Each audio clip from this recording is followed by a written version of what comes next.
ونستغفره ونؤمن به ونتوكل عليه ونعوذ بالله من شرور أنفسنا ومن سيئات أعمالنا من يهده الله فلا مضل له ومن يضلله فلا هادي له وأشهد أن لا إله إلا الله وأشهد أن محمدا عبده ورسوله أما بعد فأعوذ بالله من الشيطان الرجيم بسم الله الرحمن الرحيم يا أيها الذين آمنوا كتب عليكم الصيام كما كتب على الذين من قبلكم لعلكم تتقون صدق الله العظيم۔ معزز سامعین، ہمارے لیے آج کا دن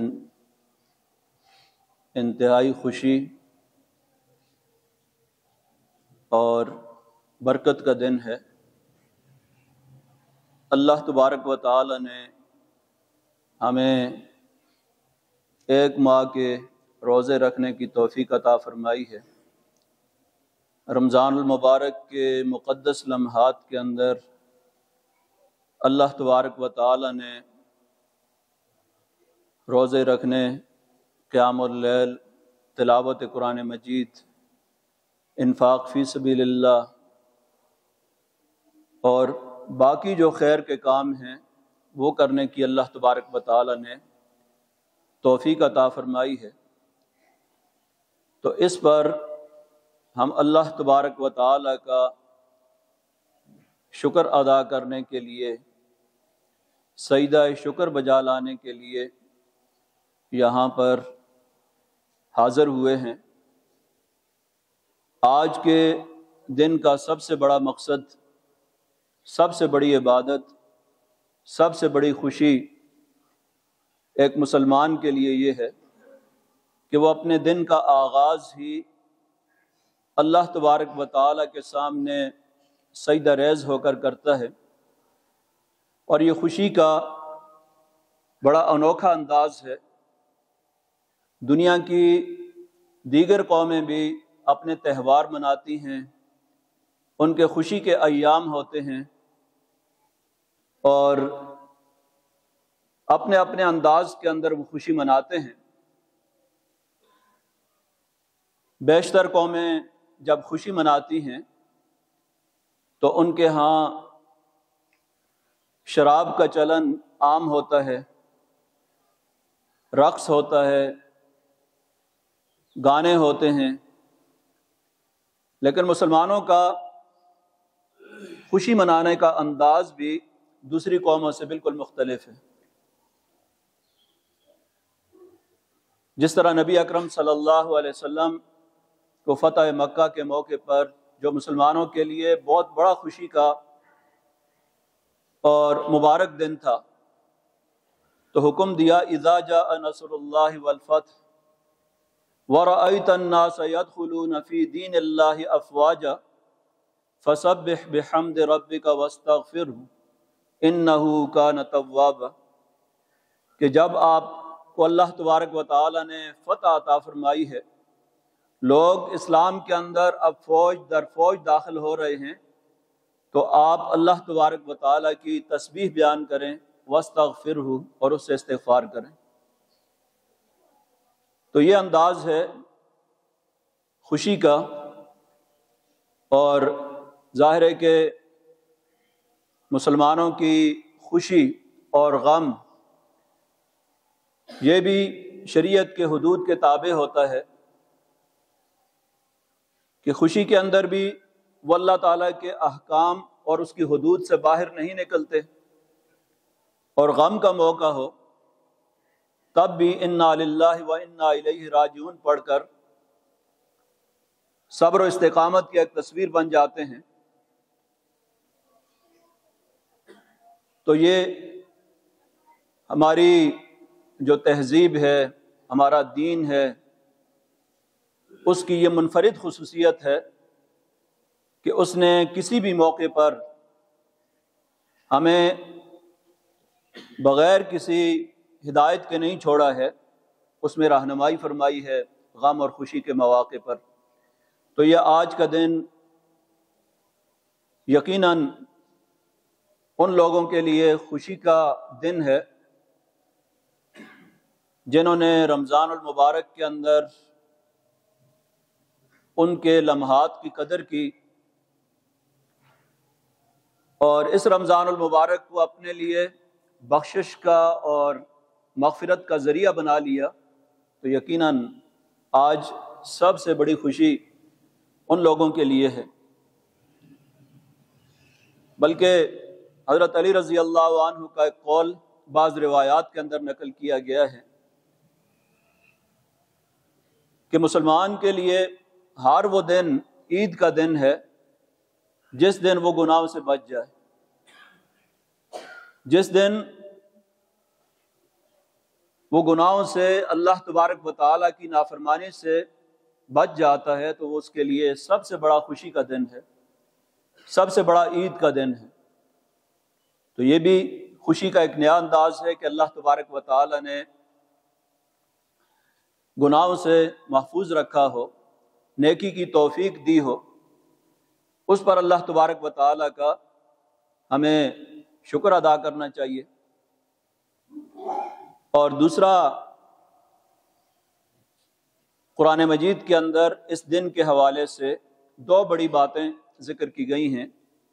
وَلِتُكَبِّرُوا اللَّهَ عَلَى مَا هَدَاكُمْ وَلَعَلَّكُمْ تَشْكُرُونَ، کہ آپ اللہ تبارک و تعالیٰ کی کبریائی بیان کریں۔ تو آج کا دن اللہ تعالیٰ کی عظمت، اس کی کبریائی بیان کرنے کا دن ہے، اس لیے ہم کثرت کے ساتھ آج کے دن کا جو ورد ہے، اللہ اکبر اللہ اکبر لا الہ الا اللہ واللہ اکبر وللہ الحمد، یہ وَلِتُكَبِّرُوا اللَّهَ عَلَى مَا هَدَاكُمْ، اس کی یہ عملی تفسیر ہے جو نبی اکرم صلی اللہ علیہ وسلم نے عید کے مواقع پر آپ یہ کلمہ کثرت کے ساتھ پڑھتے تھے، خطبے کے اندر بھی کثرت کے ساتھ پڑھتے تھے، جب راستے میں آتے تھے تو تب بھی کثرت کے ساتھ پڑھتے تھے، واپس جاتے تھے تو پھر بھی آپ کی زبان مبارک پر اللہ اکبر لا الہ الا اللہ واللہ اکبر وللہ الحمد، یہ کلمہ آپ کی زبان پر جاری اور ساری ہوتا۔ تو چونکہ اللہ تبارک و تعالی نے اس دن یہی حکم دیا وَلِتُكَبِّرُوا اللَّهَ، کہ اللہ تعالیٰ کی کبریائی بیان کریں، اور اللہ تعالیٰ کی کبریائی، اس کی عظمت کیوں بیان کرتے ہیں؟ عَلَى مَا هَدَاكُمْ، اس لیے کہ اس مہینے کے اندر اللہ تبارک و تعالیٰ نے ہماری ہدایت اور ہماری رہنمائی کے لیے اللہ تعالیٰ نے قرآن مجید نازل کیا ہے۔ عَلَى مَا هَدَاكُمْ شہر رمضان الذی انزل فیہ القرآن، رمضان کے مہینے میں قرآن نازل کیا گیا، اور آیت کے آخر میں کہا گیا وَلِتُكَبِّرُوا اللَّهَ عَلَى مَا هَدَاكُمْ،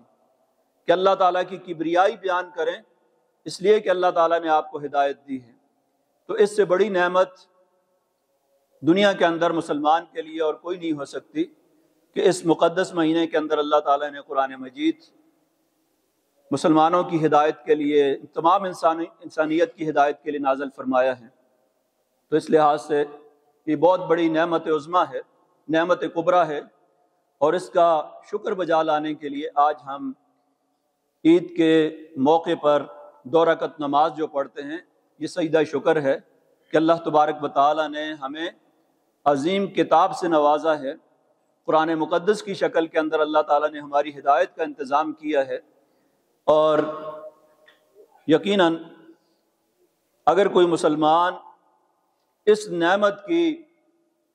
قدر کر لیتا ہے تو وہ دنیا اور آخرت کے اندر کامیاب ہے، اور اگر کوئی ناقدری کرتا ہے اس کی تو دنیا کے اندر بھی رسوائی ہے اور آخرت کے اندر بھی رسوائی ہے۔ جس طرح نبی اکرم صلی اللہ علیہ وسلم نے فرمایا کہ ان اللہ یرفع بہذا الکتاب اقواما ویضع بہ آخرین، اللہ تبارک و تعالی اس کتاب کے ذریعے قوموں کو عروج عطا فرماتا ہے، جو قومیں اس پر عمل کرتی ہیں، اپنے لیے اس کو امام بناتی ہیں، اپنا رہنما بناتی ہیں، اپنا قائد بناتی ہیں، زندگی کے معاملات کے اندر اس سے رہنمائی حاصل کرتی ہیں، اپنے زندگی کے سارے معاملات کے اندر دیکھتے ہیں کہ اللہ کے رسول نے کیا ہدایت دی ہے اور قرآن مجید ہمیں اس معاملے کے اندر کیا رہنمائی دیتا ہے۔ تو اللہ تعالیٰ ایسی قوموں کو اٹھاتا ہے، وَيَضَعُ بِهِ آخَرِينَ،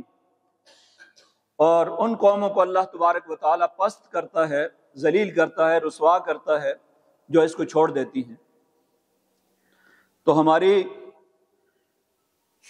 عزت اور ذلت دونوں کا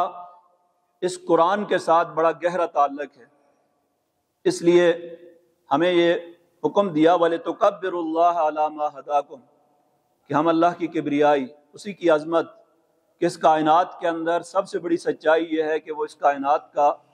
مالک ہے، خالق ہے، اور سب سے بڑی ہستی کائنات کی صرف وہی ہے، اسی کے سامنے جھکنا بھی چاہیے، اسی کا شکر بھی ادا کرنا چاہیے، اسی سے امیدیں بھی وابستہ کرنی چاہیے، اسی کا خوف بھی ہونا چاہیے۔ یہی اصل پیغام ہے۔ اور دوسری بات ذکر کی گئی وَلَعَلَّكُمْ تَشْكُرُونَ، تاکہ تم شکر ادا کرو۔ اور اللہ تعالیٰ نے ہمیں یہ ایک ماہ دیا ہے، اس ماہ کے اندر ہم نے الحمدللہ، ہم میں سے بیشتر لوگوں نے، اکثریت نے کوشش کی ہے کہ نمازوں کو ان کے اوقات کے اندر پڑھا جائے، فرض نمازیں وقت پر ادا کی جائیں، نوافل کا اہتمام کیا جائے، قرآن مجید کی تلاوت کی جائے، راتوں کو قیام اللیل کیا جائے، جس قدر توفیق ہے اللہ تعالیٰ کے راستے کے اندر خرچ کیا جائے۔ تو یہ ایک ماہ کی تربیت جو روزے کی شکل میں ہوئی ہے، اور جس کا مقصد یہ بیان کیا لعلکم تتقون، کہ روزے کے نتیجے میں آپ کے اندر خدا ترسی آ جائے، اللہ کی نافرمانی سے بچنے والے بن جائیں، ایسے کاموں سے بچنے والے بن جائیں جو اللہ تبارک و تعالیٰ کے غضب کو، اس کے عذاب کو دعوت دیتے ہیں، ایسے کاموں سے ہم بچنے والے بن جائیں۔ تو لعلکم تتقون، تقوی اس کیفیت کا نام ہے جو دل کے اندر پیدا ہوتی ہے، اور جس کی وجہ سے انسان کے اندر اتنی قوت پیدا ہوتی ہے، ایمانی قوت پیدا ہو جاتی ہے کہ انسان اس کے بعد برائی سے رک جاتا ہے۔ اب یہ باقی 11 مہینے ہمارا امتحان ہے کہ اس ایک ماہ کے اندر ہم نے جو تربیت حاصل کی ہے، اس کے ہماری عملی زندگی پر کس حد تک اثرات مرتب ہوتے ہیں۔ اس لیے کہ یہ ایک ماہ کی بڑی مضبوط تربیت ہے کہ ایک آدمی حلال چیز سے اس لیے رک جاتا ہے کہ اللہ نے روک دیا ہے، تو باقی 11 مہینے کے اندر بھی اللہ تبارک و تعالیٰ کی حرام کردہ چیزوں سے اگر وہ رک جاتا ہے تو یہی روزے کا اصل مقصد تھا اور ہونا بھی چاہیے۔ اور رمضان المبارک کی جو ترتیب نمازوں کی، قرآن مجید کی تلاوت کی ہے، اس کو بھی باقی 11 مہینوں کے اندر ہمیں جاری رکھنا چاہیے۔ نبی اکرم صلی اللہ علیہ وسلم سے پوچھا گیا، سئل ای الاعمال احب الی اللہ، نبی اکرم صلی اللہ علیہ وسلم سے پوچھا گیا کہ اللہ تعالیٰ کے نزدیک سب سے زیادہ پسندیدہ اعمال کون سے ہیں؟ تو نبی اکرم صلی اللہ علیہ وسلم نے فرمایا کہ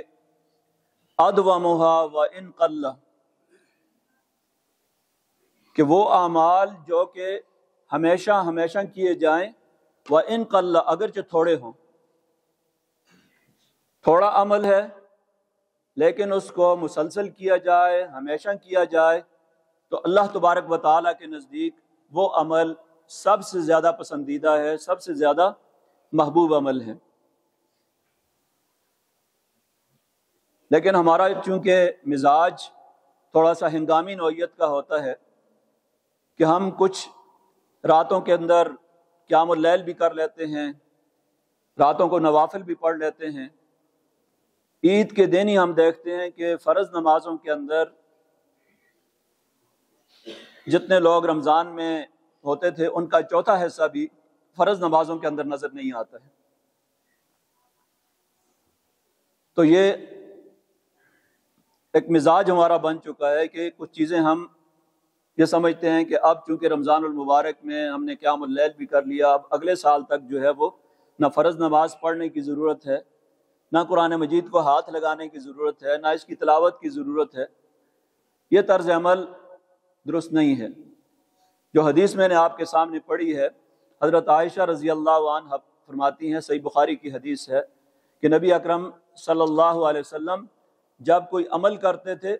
تو اس پر ہمیشہ دوام کرتے تھے، ہمیشہ اس عمل کو کرتے تھے۔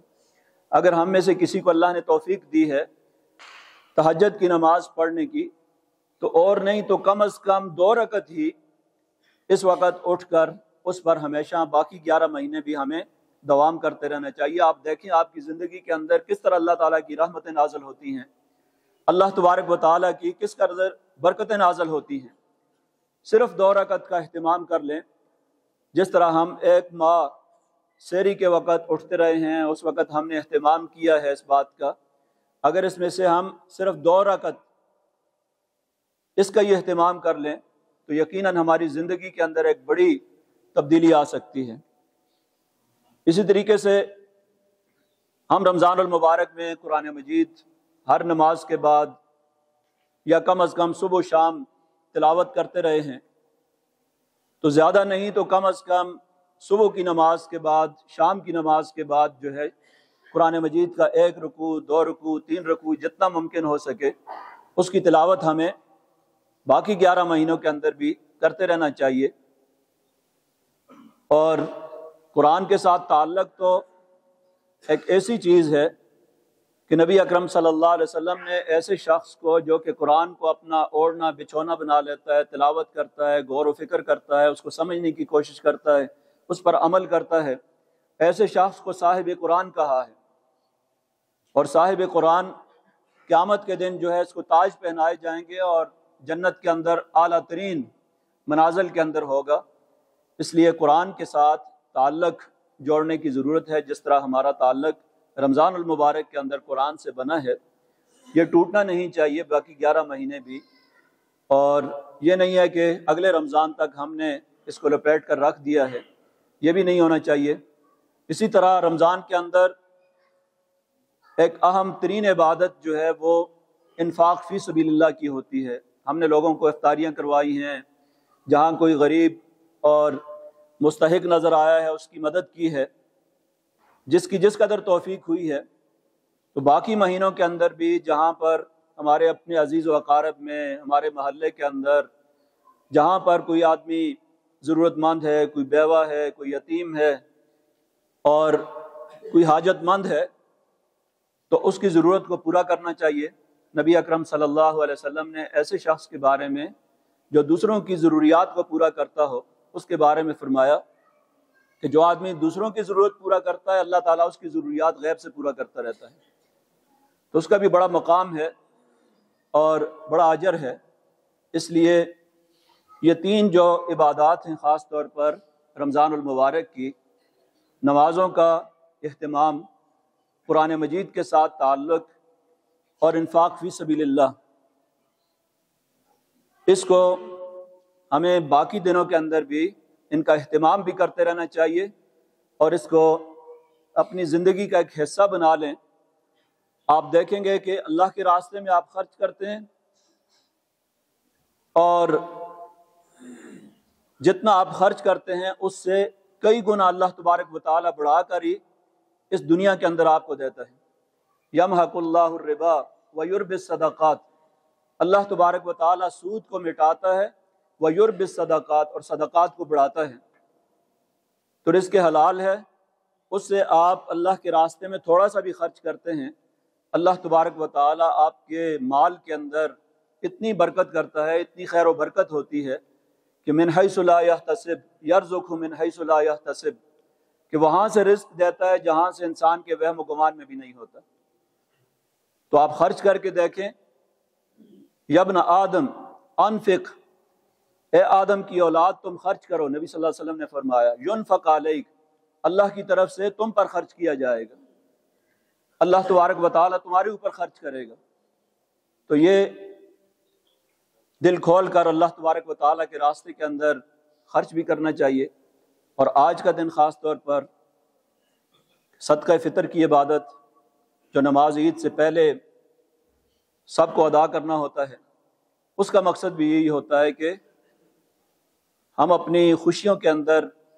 اپنے دوسرے بھائیوں کو بھی شامل کر لیں جو کہ نادار ہیں، محتاج ہیں، ضرورت مند ہیں، ان کو بھی عید کی خوشیوں کے اندر شامل کریں۔ اور باقی ایام کے اندر بھی جہاں کوئی ضرورت مند ہوتا ہے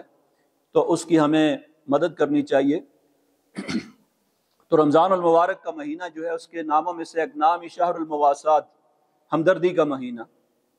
تو خود بھوکا پیاسا رہ کر انسان دوسروں کی ضرورت کو زیادہ بہتر طریقے سے سمجھ سکتا ہے، اور یہ ضرورت صرف رمضان المبارک تک محدود نہیں ہے،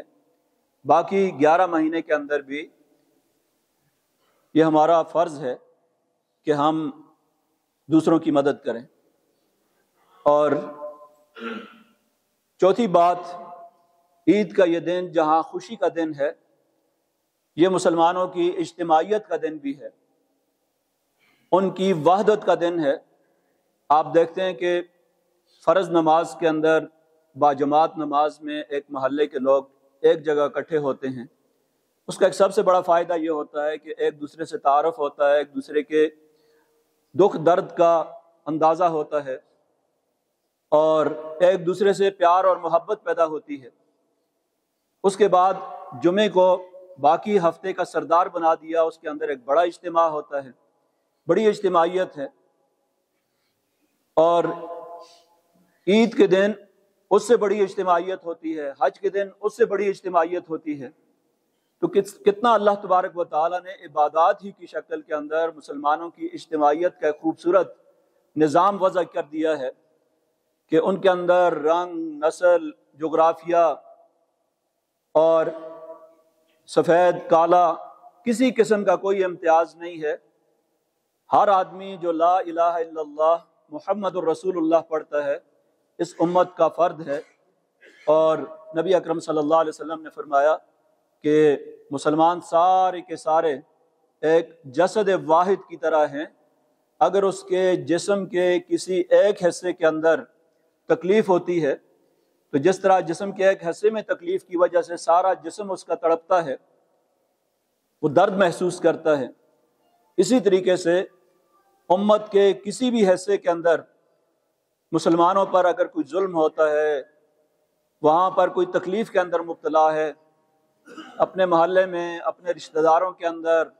امت میں کہیں بھی دنیا کے کسی کونے کے اندر بھی، تو اس کا درد دل کے اندر محسوس ہونا یہ ایمان کا تقاضا ہے۔ انما المؤمنون اخوہ، سورہ حجرات کے اندر فرمایا گیا تمام مسلمان آپس میں بھائی بھائی ہیں، اور ظاہر ہے کہ بھائی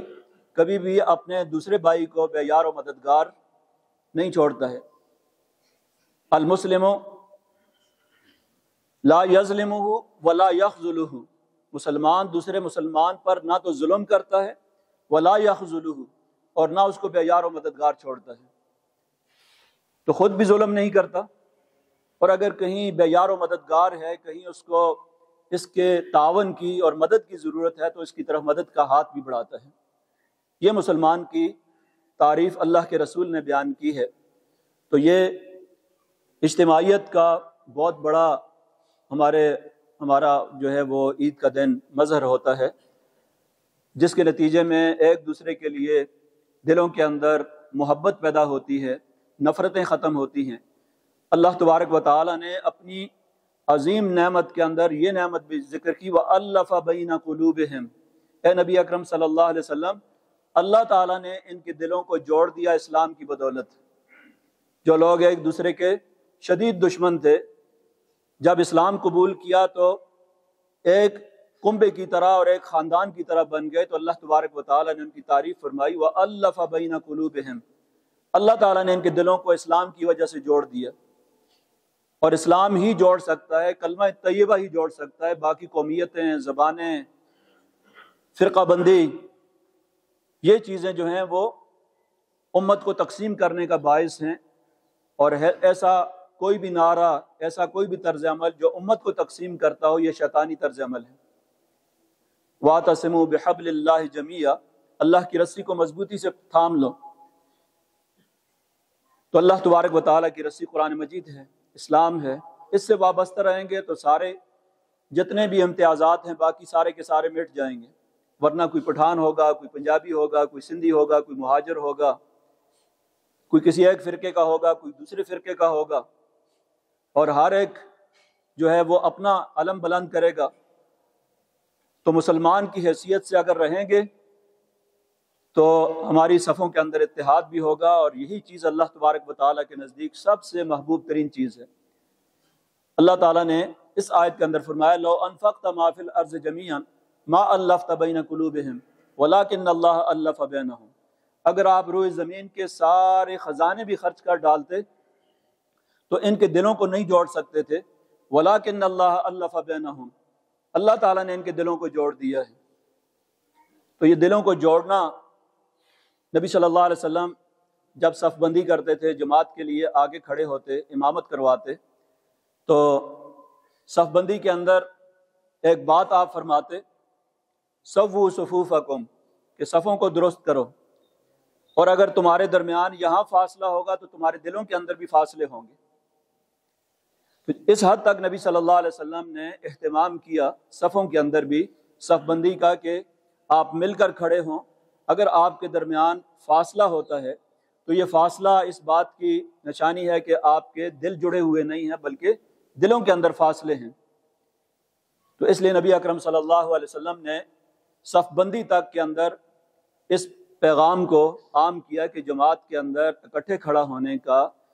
اصل مقصد اور اس کی اصل روح یہ ہے کہ جب ایک مسلمان دوسرے مسلمان کے ساتھ قدم سے قدم ملا کے کھڑا ہوتا ہے، جڑ کر کھڑا ہوتا ہے، تو اللہ تعالیٰ قدرتی طور پر ان کے دلوں کے اندر بھی محبت پیدا کر دیتا ہے۔ تو یہ آج کا دن جو ہے یہ ہمیں ایک امت ہونے کا احساس بھی دلاتا ہے، اور خاص طور پر اس وقت بحیثیت امت سب سے بڑا زخم اور سب سے بڑا جو دکھ اس وقت امت مسلمہ کا ہے، وہ اس وقت فلسطین کے اور غزہ کے جو حالات ہیں، وہ ہر مسلمان کے جس کے دل کے اندر بھی کسی مسلمان کا دکھ اور درد ہے، اور جو اتنا بحث نہ ہو چکا ہو کہ اس کے اندر ایمان کی آخری رتی جو ہے وہ بھی ختم ہو چکی ہو، وہ یقیناً اس دکھ کو اپنے دل کے اندر محسوس کرتا ہے، اور اس کا دل بھی ان کے ساتھ دھڑکتا ہے۔ اس وقت آپ دیکھ رہے ہیں کہ کس طریقے سے ہسپتالوں کے اندر زخمیوں کو بھی معاف نہیں کیا جاتا، بلکہ چھوٹے چھوٹے بچے جو ہیں ان کے اعضاء نکال کر اسرائیلی فوج لے جاتی ہے، لاشوں کو کتوں کے آگے پھینکا جا رہا ہے، اور کھلے عام کس طریقے سے لاشیں پڑی ہوئی نظر آتی ہیں، اور جس طرح کی بے حرمتی خواتین کی ہو رہی ہے اور لاشوں کی ہو رہی ہے، یا دنیا کے اندر اس طرح کی درندگی کی کوئی مثال نہیں ملتی۔ اللہ تعالیٰ نے اس قوم کے بارے میں جو فرمایا کہ فباؤ بغضب علی غضب، اللہ تبارک و تعالیٰ کے یہ غضب در غضب کے مستحق ہو چکے ہیں، اللہ تعالیٰ کی لعنت ان پر ہوئی ہے، اور ان کو بندروں اور خنزیروں کی شکل کے اندر اللہ تبارک و تعالیٰ نے مسخ کیا، ان کی تاریخ یہ ہے۔ لیکن وہ تو دشمن ہے، امت مسلمہ کی بے حسی اس وقت، اور اس وقت ان کے جو حکمرانوں کی بے حسی ہے، خاص طور پر مسلمانوں کے دل تو دھڑک رہے ہیں اور ان کے اندر جذبہ بھی موجود ہے عام لوگوں کے اندر، لیکن بدقسمتی سے جن کے پاس وسائل ہیں، اختیار ہے، وہ منافقت کی اور بے حسی کی آخری حد کے اندر ہیں۔ تو دعا فرمائے اللہ تبارک و تعالی ہمارے حکمرانوں کو بھی یہ توفیق عطا فرمائے کہ وہ غزہ کے مسلمانوں کی مدد کر سکیں، اور ہمیں بھی اللہ تبارک و تعالی یہ توفیق عطا فرمائے کہ جس حد تک ہم سے کوئی مالی تعاون ہو سکتا ہے، اور کم از کم ہم ان کے حق میں جو دعائے خیر کر سکتے ہیں اور اپنے دل کے اندر ان کے لیے ایک درد محسوس کر سکتے ہیں، ہمیں ان کا درد بھی محسوس کرنا چاہیے، اپنی تنہائیوں کے اوقات کے اندر ان کے لیے دعا بھی کرتے رہنا چاہیے۔